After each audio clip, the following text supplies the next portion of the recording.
과거를 회상할 때 매우 가슴 아프고 아쉬울 때가 많습니다. 만영교회에 출석할 때 이명수 목사님의 지인이 개인 사정으로 완공된 교회 건물을 이명수 목사님께 사용하라고 무상으로 양도해 줬습니다. 3층 건물로 아름답고 이쁜 교회 건물이었습니다. 몇 년이 안 되어서 교회 건물을 양도해 주신 그 목사님께서 자신이 교회 건물을 사용해야 한다고 우리에게 이사가라고 부탁하시게 되어 우리는 모두 건축헌금을 바치게 됩니다. 건축헌금을 바친 후 교회를 이사가기 전에 불행하게도 이명수 목사님은 교도소를 들어가시게 되었으며 사모님이 당장 응급으로 허수하고 저렴한 교회를 임대하고 투자 목적으로 아주 저렴한 아파트를 구입하게 됩니다. 이제 1년 후 이명수 목사님이 다시 교도소에서 출소하시게 되었는데 또다시 얼마 지나지 않아서 주락사로 임종하시게 됩니다. 2013년 9월 다시 사모님이 예배를 인도하시게 되며 이미 모든 성도님들은 모두 교회를 떠났고 목사님 두 자녀와 어머니와 저만 남게 됩니다. 저는 다시 교회 부흥을 위하여 일산까지 택시비를 주면서 가끔 사람들을 전도하였는데 사모님의 반응이 의의로 냉담하였으며 제게 그렇게 열심을 내지 않아도 된다는 언질 주시는 것입니다. 저는 사모님께서 인도하시는 만영교회 예배가 부흥되기 위하여 기도하며 전도하며 가슴 아픈 삶을 살아갑니다.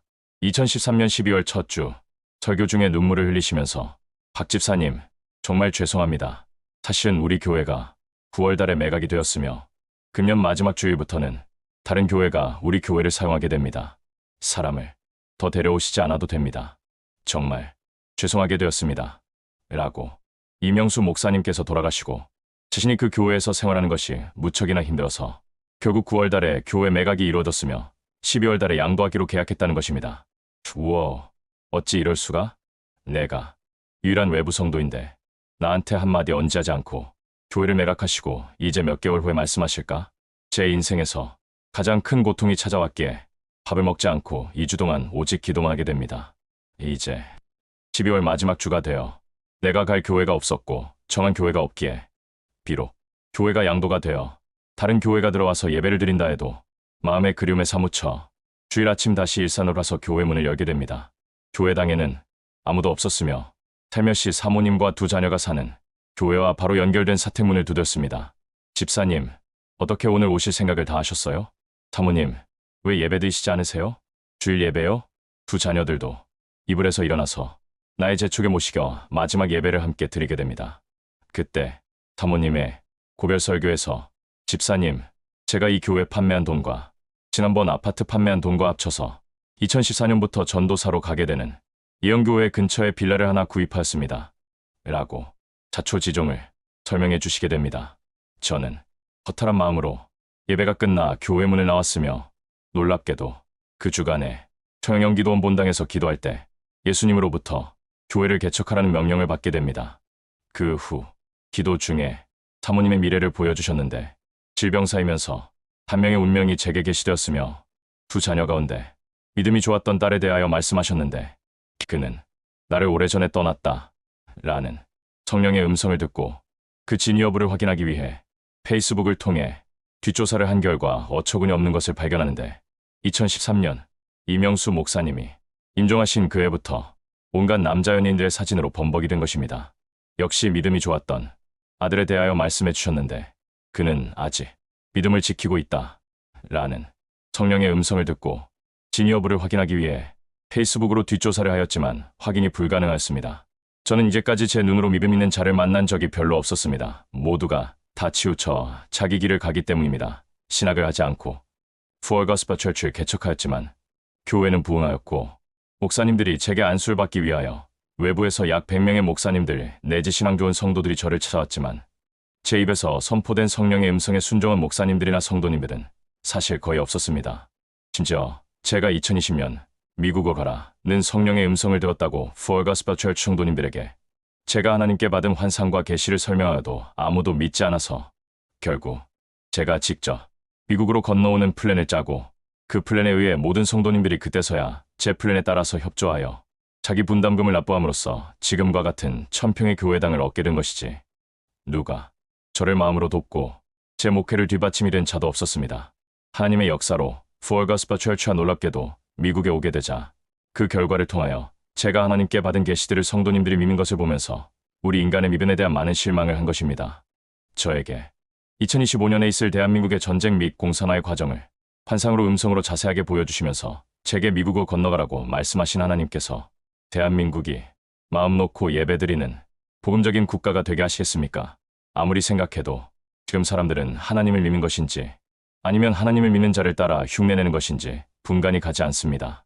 오늘은 송영영 성도님의 딸을 갑자기 제게 계시해 주셨는데 나는 아빠와 영원히 절교야 라는 아주 악한 마음을 가진 것이 감지되어 저녁 예배 시간에 성도님, 딸과 연락하고 사나요?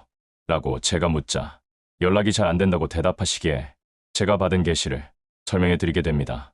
제가 진학하지 않고 교회를 개척하자 한 잡지사는 제가 받은 성령의 음성이 가짜라고 판단하고 저를 공격하였지만 2년에 걸친 인터넷으로 신학 공부를 통하여 장로교 합동교단에서 목사 안수까지 받게 된 것은 물론 그 사이 박경우 이브리어 헬라어 번역 성경을 출판하니까 아무 말도 못하고 저를 더 이상 공격하지 못하는 것입니다. 제가 지금 말하는 것은 대한민국의 신앙은 붕괴되었다는 것입니다. 참 믿음을 질 수 없습니다. 하나님을 아는 자가 없으며 하나님을 찾는 자가 없습니다. 저의 괴로움은 오늘날 기독교인들 썩어빠진 정신세계와 하나님 없는 신앙들입니다. 아무리 제가 만난 하나님을 외쳐도 믿지 않다가 나중에 저를 통해 말씀하신 성령의 음성이 이루어지면 겨우 박 목사님은 진짜 하나님을 믿는 사람이네 라고 감탄할 뿐 저를 통해 선포하신 하나님의 말씀을 순수하게 받아들이는 사람이 없다는 사실, 곧 믿음 있는 자가 없다는 사실이 저의 가장 큰 괴로움이며 고통인 것이며 당연히 믿음이 없기에 지옥 가는 영적인 현실 앞에 제 영의 하울랭은 끊어지지 않는 것입니다. 오늘은 땅굴에 대한 유튜브 채널을 듣게 되었으며 신전도사님이 땅굴에 대하여 하나님께 물어보라고 하셨을 때 제가 받은 성령의 음성은 땅굴이 대한민국에 22개 있다 였습니다. 저는 그 진위 여부를 저녁 예배 때 성도님들이 묻자 정말로 22개의 땅굴이 발견되거나 국가의 국민들이 신고했다는 것입니다. 이제 휴전선은 완전히 차단되어 아무도 북진할 수가 없게 될 것이며 북한에서 또한 삼면의 바다에서 미사일들과 드론들을 쏘아댈 것이며 그 미사일과 드론으로 대한민국의 중요한 시설들이 모두 파괴되어 대한민국의 모든 시스템이 마비가 될 것이며 바다를 통해 배에서 내륙으로 미군의 복장을 한 게릴라들이 또한 땅굴에서 남한 군복을 입은 북한군들이 침입할 것이며 대한민국은 온통 아수라장이 될 것인데 게릴라전을 결코 이길 수 없는데 좌파 정권이 쉽게 전쟁의 패배를 인정하여 완전한 적화통일이 될 때 그때서야 박경우 목사의 환상과 계시를 완전히 믿게 될 것입니다. 앞으로 1년 후 아무도 미국에 들어올 수 없으며 대한민국이 세계 지도에서 사라질 때 이미 중국이나 북한에게 흡수된 공산주의 국가, 즉 국민들이 된 그 뼈아픈 고통에 남은 것은 계속되는 숙청과 사형뿐입니다. 다행히 전한길 씨는 미국으로 건너와서 모든 위험을 피할 수 있게 되었는데 이것도 제가 이미 환상 계시를 통해 블로그에 전한길 씨는 무사할 것이라고 포스팅한 적이 있습니다. 어떤 일이 일어나거나 또는 일어나지 않거나 하는 문제가 중요한 것이 아닙니다. 하나님께서 저에게 미국을 선교하라고 말씀하신 명령, 곧 영혼들의 구원과 영생으로의 인도가 중요한 것인데 그 부속적인 내용들, 곧 전쟁이나 공산화 같은 세속적인 내용들만 붙드는 자들은 전혀 믿음이 없는 자들이란 것입니다. 삶에서 하나님의 미션보다도 자신의 처신과 처우만 생각하는 일리 씨들을 항상 매우 싫어하는데 삶의 목적이 자기 인생인 자들이 천국에 들어가는 것은 절대 불가능하기 때문입니다. 죽음을 감수하고 기도하는 다니엘이 지금 없으며 신상에 결하지 않는 새 친구가 지금 없는 시대입니다. 모두 죽은 신앙일 뿐 살아있는 신앙이 없기에 영생이 없는 것은 당연한 것입니다. 할렐루야. 2025년 10월 8일 오후 10시 박경우 목사가 하나님의 집에서